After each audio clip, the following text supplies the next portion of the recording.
The Pacers are attempting to rectify their backup point guard issues. They have made a move. They have cut Brad Wanamaker and signed Keifer Sykes, who spent training camp and summer league with the team. We'll break it all down and what it means, why this happened, what Sykes brings to the table, the cap impact on the Pacers, and more on today's Locked On Pacers podcast.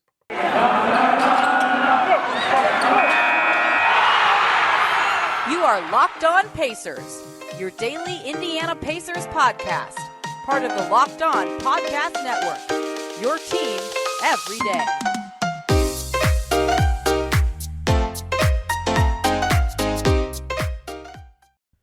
Welcome in to another edition of the Locked On Pacers podcast, where we, of course, talk about the Indiana Pacers as always. My name's Tony East. I cover the team for Forbes and the West Side Community News, and today the Pacers made a move at point guard. They have cut backup point guard Brad Wanamaker. They have brought back in a guy who was with the team for preseason and training camp in Keifer Sykes. They're changing things up at backup point guard. Given how things have been going, that makes all the sense in the world for the Pacers. So we got a lot to break down today with how that goes for this team, why they did this, what Sykes brings to the table, what this means from a cap perspective, all sorts of stuff. And really, let's go back to last night to start this. If you listened to yesterday's podcast, it was a breakdown of the Pacers-Bulls game from Sunday night where the Pacers fell in Chicago. They got nothing from backup point guard. They got smoked in Wanamaker's very short minutes. And I asked Rick Carlisle after the game, hey, you guys have been, you don't have Brogdon, you don't have McConnell. How difficult has it been having to do point guard position with, guys who aren't playing very well and having to move guys around like Karis LeVert's playing point guard? And here's Rick's quote. He said, "It's never easy. You never want to get into a situation where you're low on point guards in the NBA. It's a position that's a very vulnerable one because so much starts with the point guard position." And Rick has always valued point guard very much. That's why they brought in Wanamaker in the first place. They traded Edmund Sumner just so they could free up this roster spot and have another vet point guard who can kind of help the team around in the first place. That's why they brought him in. He wasn't supposed to play much, but, Brogdon gets hurt and McConnell's out for a long time. They needed him. And he couldn't do much, right? At the beginning of this month, he had some okay games playing extended minutes where he wasn't totally killing them, but that has gone back to not being the case. -7 or worse in each of the Pacers' last 8 games.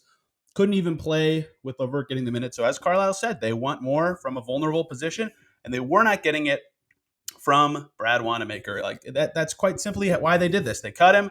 His deal's non-guaranteed. It wasn't guaranteed until January 10th. They had about 2 more weeks if they wanted to do this later.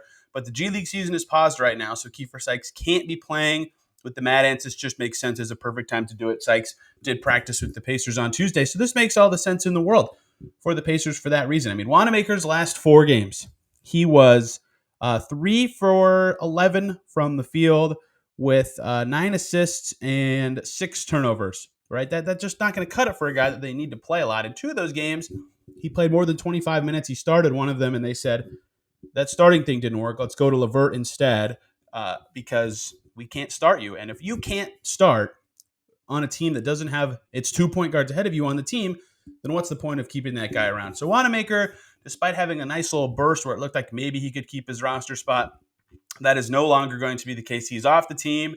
He is waived. Sykes already in practice. The deal's already done. The Pacers announced it on Tuesday, and it makes sense from a basketball perspective. Obviously they weren't getting enough from Wanamaker. I've already harped on that, but nothing else they could do can kind of be worse. And that's why I think they did this, because they did have a small affinity for Sykes already.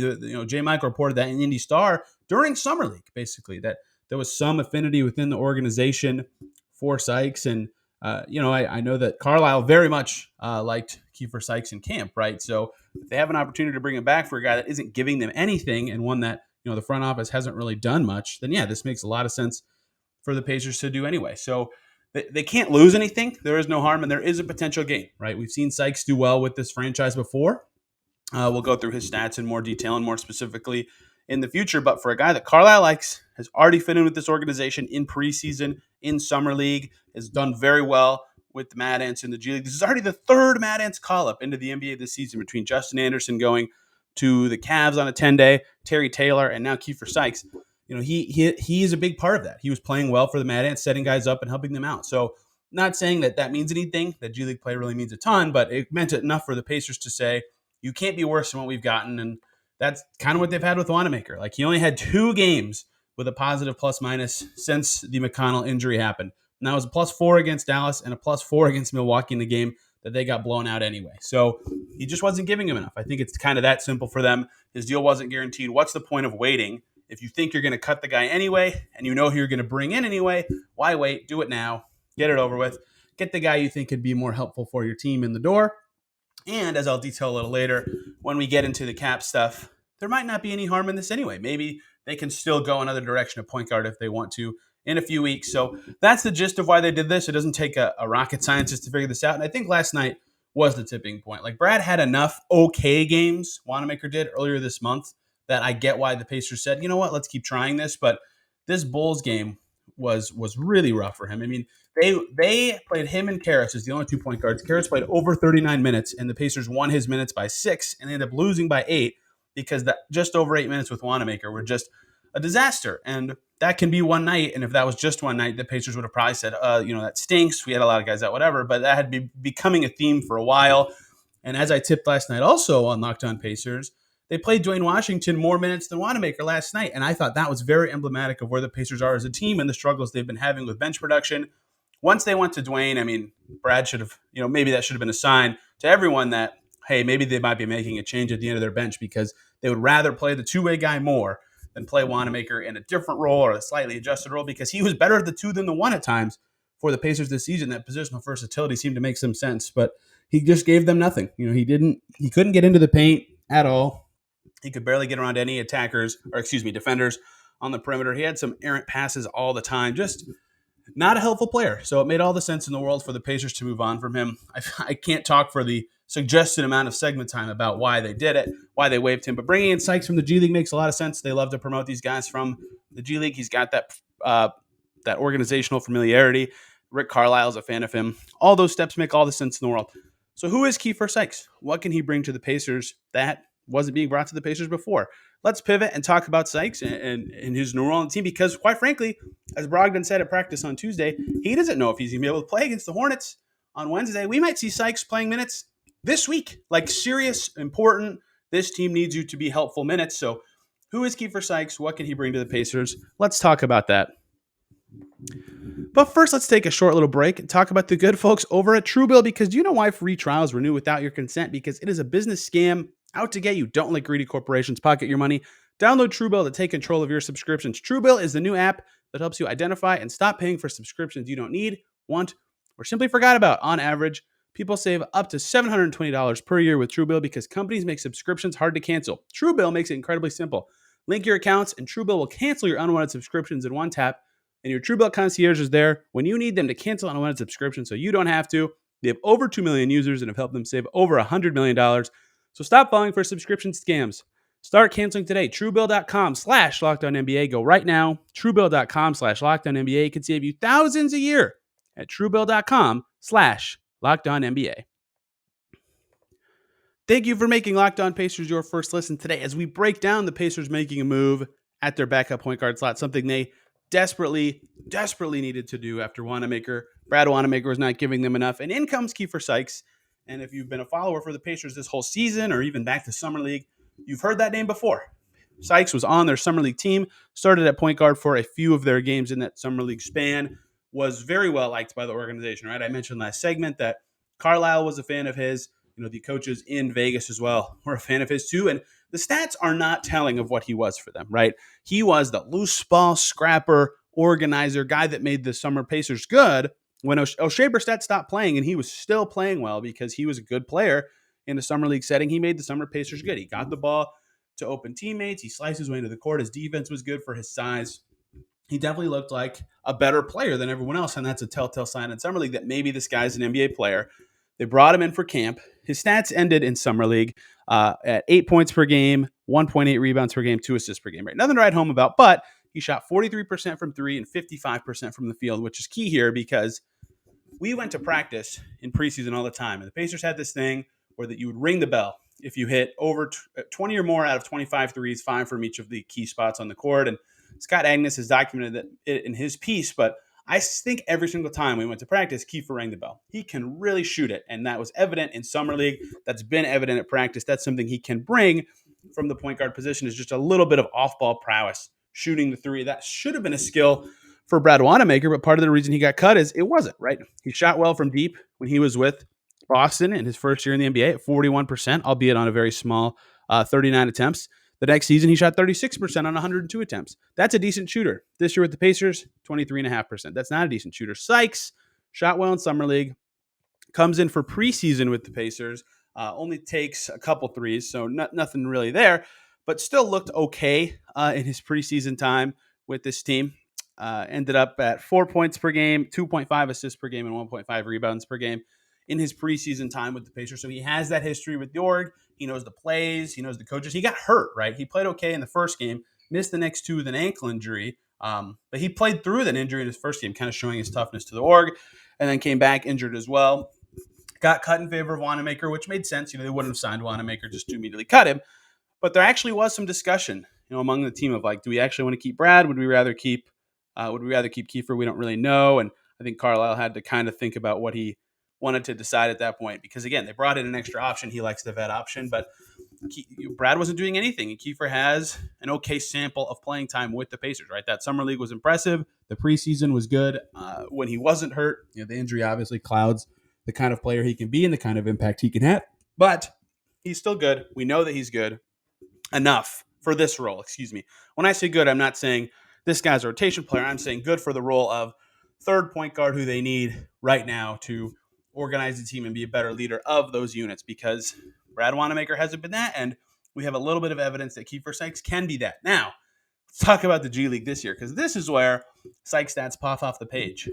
Keifer Sykes right now has 98 assists in the G League this season. That is, drumroll please, first. That is number one in the G League. He leads the G League in assists. He has been setting up Madden's players left and right. He's got 7.5 per game. He's averaging 16.5 points per game in the G League as well. And he's shooting a bunch of threes every game, 7.2, and hitting 35% of them, right?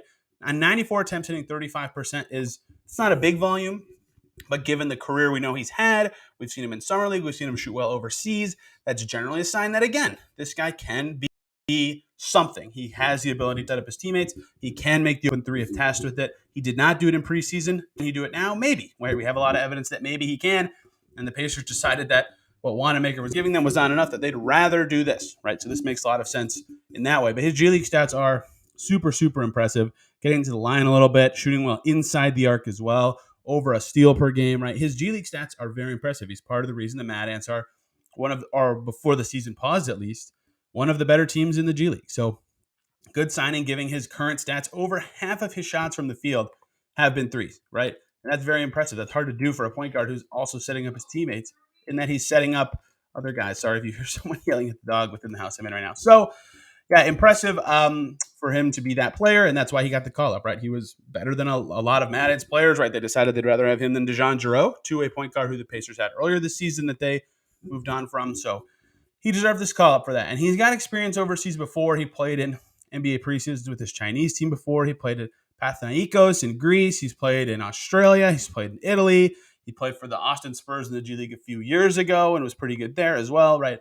He's got experience playing everywhere. He's been good with the Pacers recently, and he's been very good with the Pacers G League team this year. And the Mad Ants head coach, Tom Hankins, is a big fan of him. When I talked to him after they played in Indy a couple weeks ago, obviously the organization's a big fan of him. And Hankins is an assistant coach for the Pacers most of the time when he's not the head coach of the Mad Ants. So his input is obviously very important here. Nice symbiotic Pacers-Mad Ants relationship, as we know. So I think he can fit in well. We'll see what ends up happening and what his role ends up being on this Pacers team. But given what we know about what he can do, I think he can fit what the second unit needs a little better. I think he'll be better at unlocking other ball handlers. Like Wanamaker did not make adventurous passes, did not wander into the lane, wasn't really setting up anybody or making anyone's lives easier. He himself was stocky enough to kind of fight through some stuff and was a little bit of a threat from some areas on the floor, but in general was mostly just a body and who knew the plays and could dribble it up the floor. Sykes can perhaps at least get 2 feet into the paint, maybe even just at the elbow. That's an upgrade over what they had, and can be just enough of a threat one pass away from beyond the arc to draw a defender out, or maybe he can be a better defender, right? We've seen him dive all over the floor in Summer League and have over a steal per game in the G League. I don't know exactly what he can bring. He's never played in the NBA before. If he plays against Charlotte on Wednesday or even any time this season, it will be his first NBA appearance. So TBD exactly what his role is going to be with the Pacers and how good he can be, but there is a lot of evidence he can be okay, and we've seen the Pacers turn these guys into at least somewhat useful players in the past, and that's all they need him to be. Replacement level. Wanamaker was not even that. That's why they cut him, right? Replacement level is the bar of, is there a free agent out there right now that we can get that's better than you? For about 3 or 4 games, Wanamaker was that, and that's why I said, screw it, keep going with him, but that went away. That went back to the level he was early in the season when he wasn't helpful, and it made no sense to keep him around, especially in a deal that's non-guaranteed. No impact on the Pacers.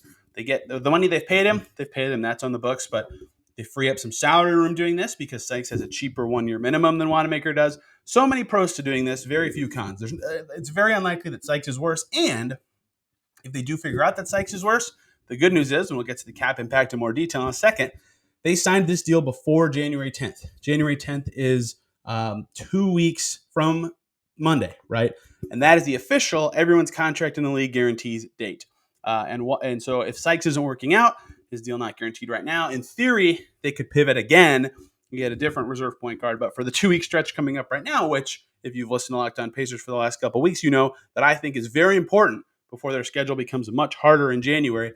Getting in more capable point guard play in the form of Sykes is a no-brainer smart move for this Pacers team in this time because they weren't getting enough from Wanamaker. They needed someone else. And there are some external guys who, in theory, could have been candidates. Like I've seen people probing in my mentions on Twitter saying, what about Isaiah Thomas? Well, Isaiah Thomas would not help the rest of the Pacers be good. And quite frankly, he wasn't that good for the Lakers. He had some decent scoring games, but just still an atrocious defender. And when his shot's off, it's really off, right? And a lot of other options or decent candidates have been signed up by other teams. So I think this makes good sense for the Pacers, especially because it's a guy who the coach is a fan of and fits in well with what they're trying to do. And I think he can help them. And he's got basically 2 weeks to prove that he should be the third string point guard for the rest of the season, which is something they were already contemplating before the season started. So he's got a chance to earn that spot. Let's talk about the cap impact and what that means on this team the rest of the season, what Sykes' deal could be. So let's do that. But first, let's take a short little break and talk about the good folks over at BetOnline.ag who have you covered this holiday season with more props, odds, and lines than ever before. As football continues its march through the college bowls and the pro football playoffs begin, BetOnline is your number one spot for all that sports action this season. Head over to their website or use your mobile device to sign up today and receive your 50% welcome bonus on your first deposit. Just use our promo code LOCKEDON, all one word, to receive your bonus from basketball, football, NHL, boxing, and UFC right to your favorite Vegas casino games. Don't wait to take advantage of all the amazing offers available for the 2021 season. BetOnline is the fastest and easiest way to bet on all your favorite sports, so don't wait to take advantage of all the new amazing offers available. BetOnline is where the game starts. Thank you again for making Locked On Pacers your first listen today, as Keifer Sykes is a new member of the Pacers, as we've seen shared from Mike Scott with Hoops Hype, who was on the show a few weeks ago, and I can confirm this via my league source. The Pacers' deal with Sykes is 2 years. The first year is non-guaranteed. The second year is a team option. So that's where that January 10th date is key. That's 2 weeks from Monday. If you're listening Tuesday, yesterday, if you're listening in the future, January 10th, however far that is from now, that's when all contracts in the league become guaranteed. And really, it's January 7th because you have to clear waivers by the 10th. And January 7th is 2 weeks from Tuesday, Wednesday, whatever. That's the date that guys, they have to be cut if their salary is not guaranteed to be not fully guaranteed for the season, right? That was a big deal for Keelan Martin last year, might be again this year. Same with O'Shea Brissett. And it would have been for Wanamaker. He's cut. So his deal is done. Whatever they paid him, the prorated minimum to this day, which is, his prorated minimum would be about $700,000 at this point, a little less than half the season. And his minimum was $1.6 million. I'm estimating because if you can tell by the YouTube background, I'm not home, so I don't have my Excel sheets in front of me, but about $700,000. So they saved $900,000 by cutting Wanamaker, and then Sykes, his minimum is lower. It's about $900,000. So his minimum for the rest of the season prorated is about $550,000. So in theory, the Pacers save about $450,000 against the tax. Just even if they keep Sykes the whole season, they save that much, which is nice. That's good. That could help them for a buyout guy if they have a little more of their MLE available, prorated to sign someone at that point in the year, but below the hard cap. That could help them be farther from the tax with bonuses and seeing what kind of stuff can go on there. So nice flexibility move from the team in that way because they gain a little flexibility. That's always good for a team that has some concerns about where their finances are headed this season. And when you're 14 and 20, quite frankly, you're not trying to be more expensive. If this allows Herb Simon to spend that difference in money at some other point this season, that should be considered a win. From fans, if he's not willing to spend that money, then it doesn't really matter. But he is cheaper. That's good. Flexibility is always good. And the Pacers still have the flexibility of, okay, January 7th, we can reevaluate. Do we see someone out there we think could be better? Or, oh, wow, Keifer's been awesome for us in these 2 weeks as our third string point guard. You're set. You can stay the rest of the season. And then that second year of the deal, the big thing there is that team option, right? We've seen this with, Shea Brissett's deal. We saw this in Edmund Sumner's deals in the past. The Pacers love to tack on that team option at the end of deals because they get some options, right? They can pick it up and make him a restricted free agent 2 years if they feel like he's a good fit on the minimum. They can decline it, make him a restricted free agent now if they want to keep him and pay him then. Or if this season ends and he was fine but not quite good enough, or he wants to explore their options, they can still decline it and he can have that freedom to explore that. So from a cap perspective, he was not going to get more than the minimum anyway. But to structure it this way with the non-guarantee and then the team option, some good work from the Pacers. And for Sykes, who might make his NBA debut, and that's kind of always been his goal. He talked about, what this means to his family in Summer League to be back stateside and being able to play in the NBA after he hit that big shot in the basketball tournament to win himself a bunch of money. This is big for him. This is a big opportunity for him. So cap perspective, good stuff from the Pacers. Ripple effects, what does this mean on other guys? Well, I was thinking, and I still will do this show, of, who could get cut when that cut down date comes. There's three guys, O'Shea, Keelan, and now Keifer Sykes, who have non-guaranteed deals.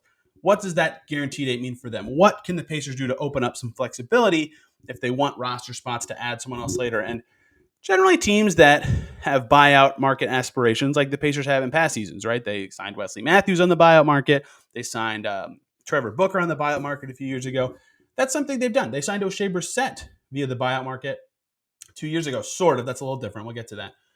But having guys on non-guaranteed deals allows you that flexibility. And so if they were only going to waive Wanamaker, and they're keeping Keifer, then this probably has no impact on that. But if they still want to keep Keifer and free up some money, if you're a guy like Keelan Martin, who's been getting some did not plays recently, you might be sweating a little bit more if Keifer plays well, that the Pacers might cut you to free up a roster spot. But remember last year what the Pacers did is they couldn't cut anyone at the guarantee deadline because they didn't have any non-guarantees.